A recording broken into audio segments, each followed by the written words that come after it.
Okay,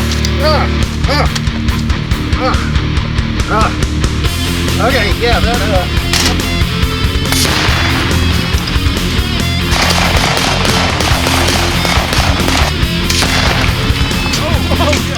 Alright, so today I wanted to speak to the fact that there are a lot of people who are anti-gun out there. And there's a lot of people that are kind of in the middle. They're kind of caught up in their own lives, and they like their iPads in the news and stuff, and they kind of just don't want to think about firearms at all. So I wanted to speak to that today. I've read a couple different books on the subject, one of which was by Lieutenant Grossman, who's the foremost expert, I believe, on the way that violence is, you know, with guns and everything. And he's from a military standpoint, he's a military historian and a psychologist. And one of the things in his book that he talks about is the vast majority of people don't like to think about firearms. They simply choose to think that they don't exist, pretty much. If they see it on the news or they see it on there, they try to just disassociate themselves with it and think, well, that just happens over there in Compton, and that just happens over there in downtown or South Dallas area. You know, they try to think, that never happens to me, it doesn't happen in my area. But when something really bad happens, and it happens close to them, they suddenly realize that they don't live in a safe, bubble-wrapped world. And one of the things that Grossman speaks about is the fact that we live in a society where everything is kind of bubble-wrapped and safe around us.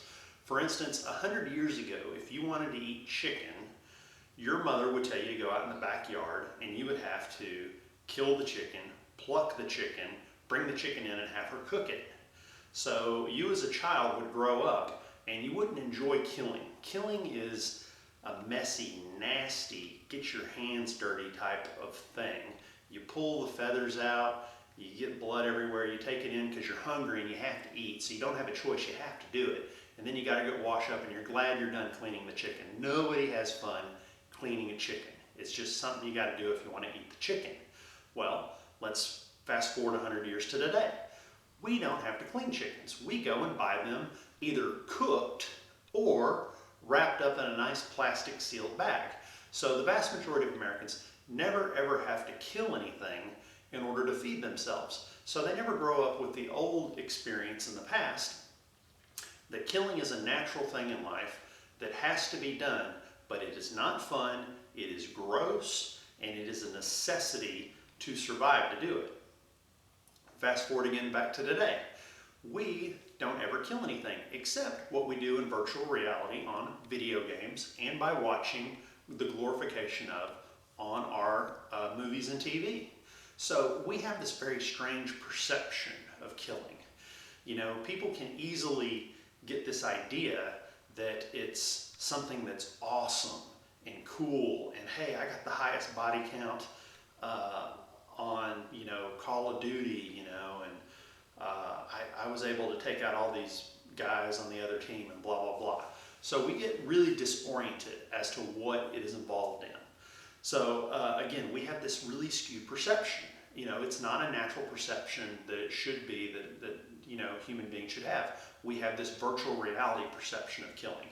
So it really messes with people's heads. And let's say that you're a person who is already a little off kilter. And since you're a little off kilter to begin with, of course, they're going to put you on medication. That's just going to happen. It's a self-fulfilling prophecy. If anything's slightly wrong with you, they're going to medicate you automatically. So now you're a little off kilter, you're under meds, and if anyone has ever taken meds, it takes a few tries to find the right pill for you. So there's a good chance that there's a lot of people who just are prescribed the wrong pill and have bad effects. Now, sorry, my dogs are excited. So what are some of the bad effects of these pills? Suicidal thoughts and tendencies. Almost all of these Prozac type pills can cause the side effect of being suicidal. So now you got someone who's already messed up in the head, takes the wrong pill for them, which increases their odds of suicide, and now you got a nice little kind of starter to your bad scenario. You got messed up pill that increases the suicidal tendencies added into this mix. You got them playing video games that glorify killing.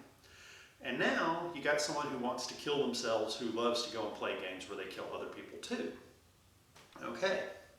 Now I know I'm going down this really long road, And this really long road only really occurs in a very small percentage of the population.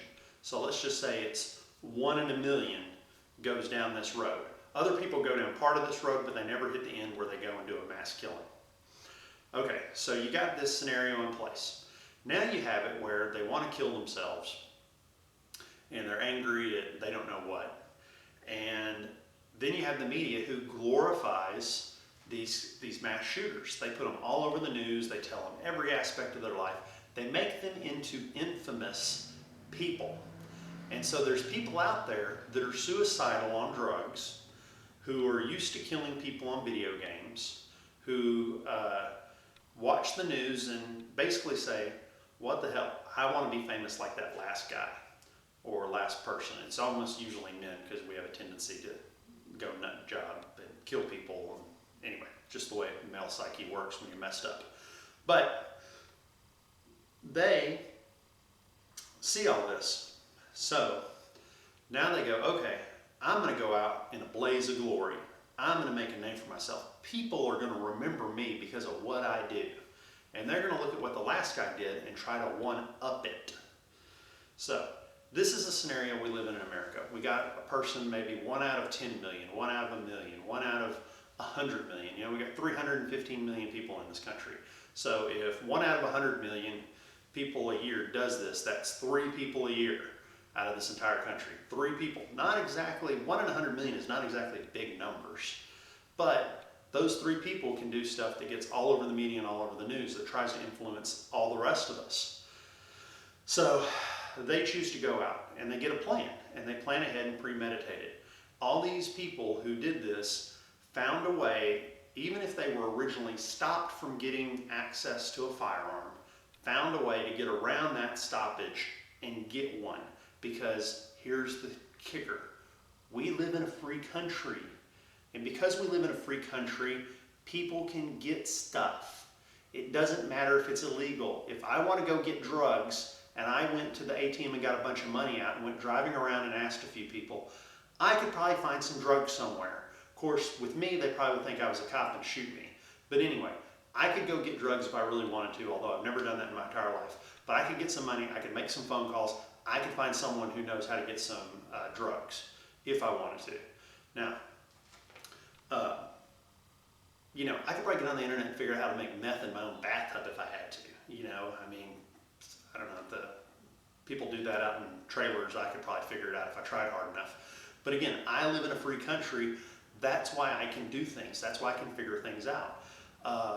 You know, so again, when we just focus on the firearm access, we're not really focusing on the problem leading up to the firearm access. And it's not an easy solution. It sucks. It sucks so bad. It's so hard to do that because you're talking about a minute percentage of people.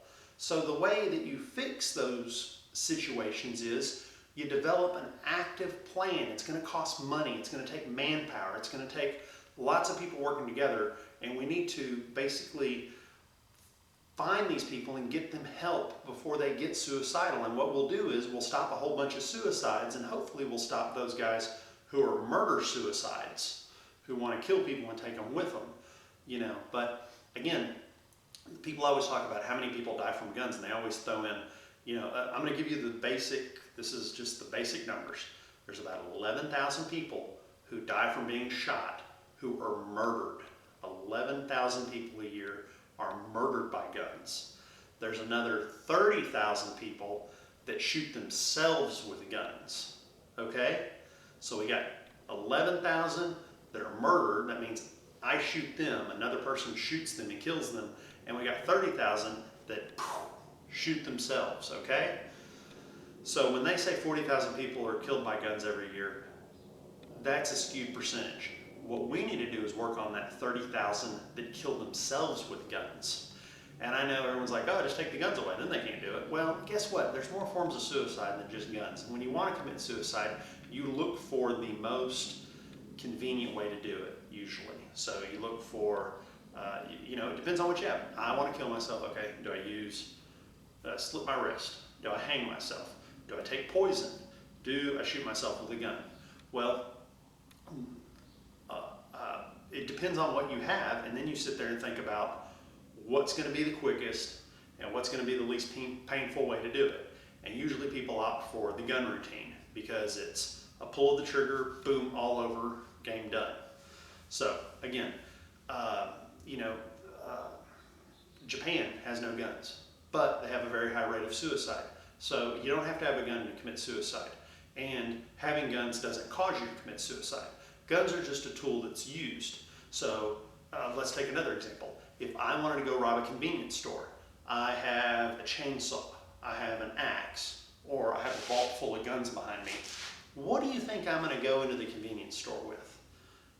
I'm going to grab one of the guns.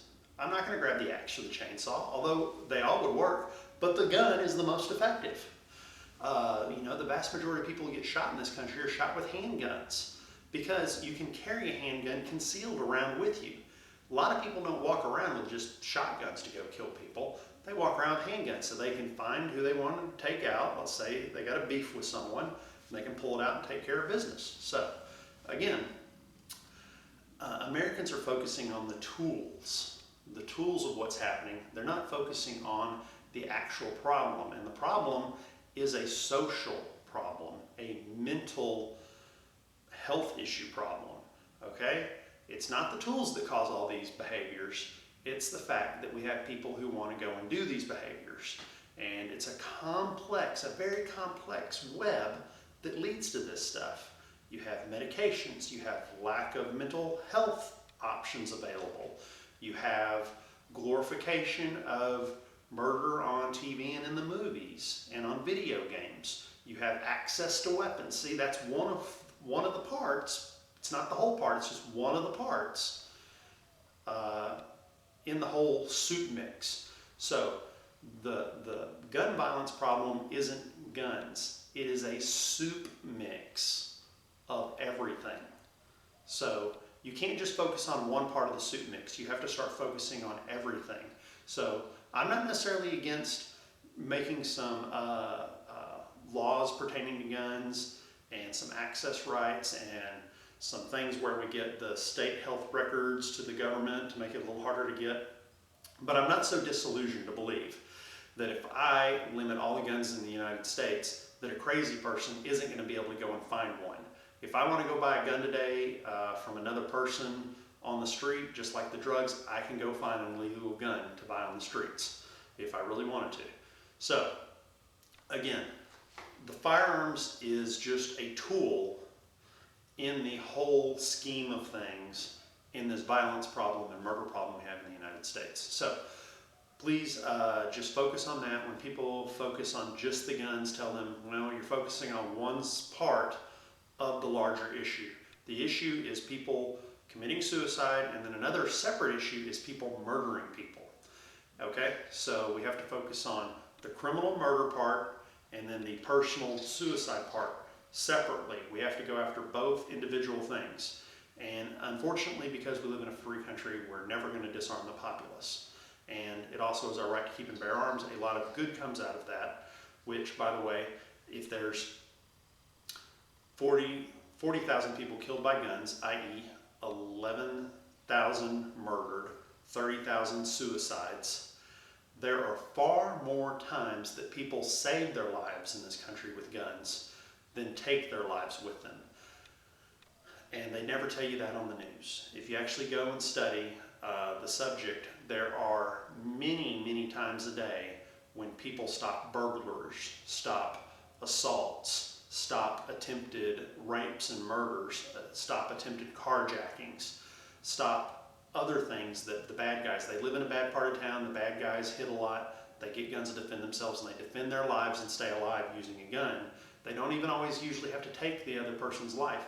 Usually the presentation of a gun to a bad guy will get him to leave. So it's estimated that there's about 1 million times a year that people use guns in self-defense scenarios and most probably save their lives or keep themselves from incredible harm from the bad guys. So again, we have to look at that. We're never going to get rid of all the guns.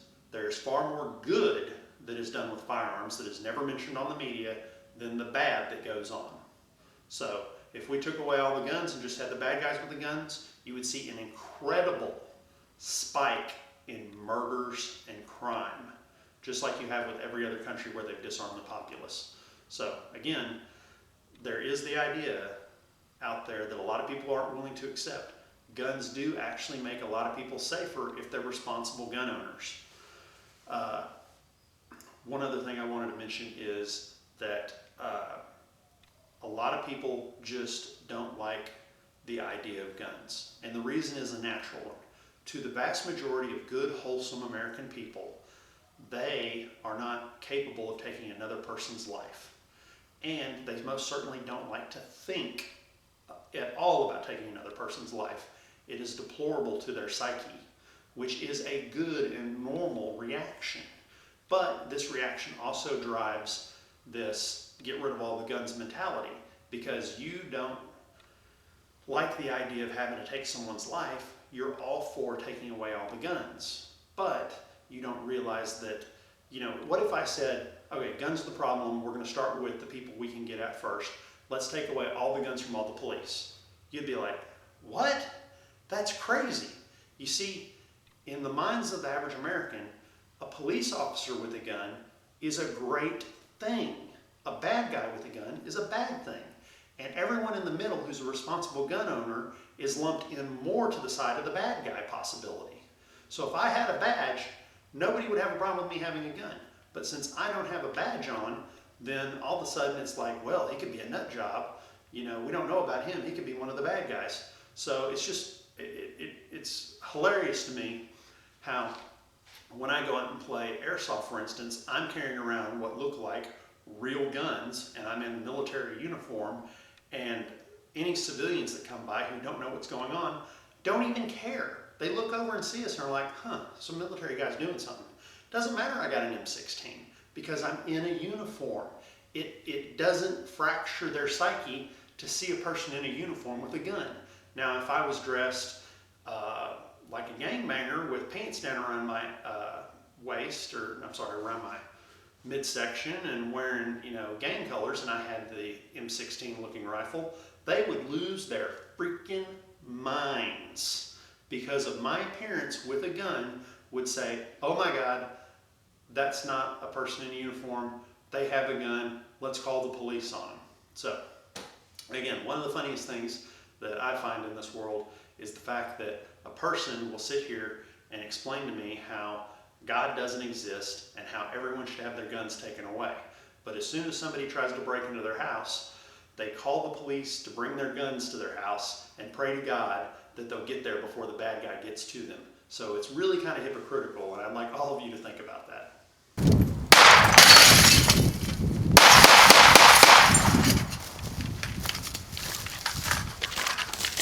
Me.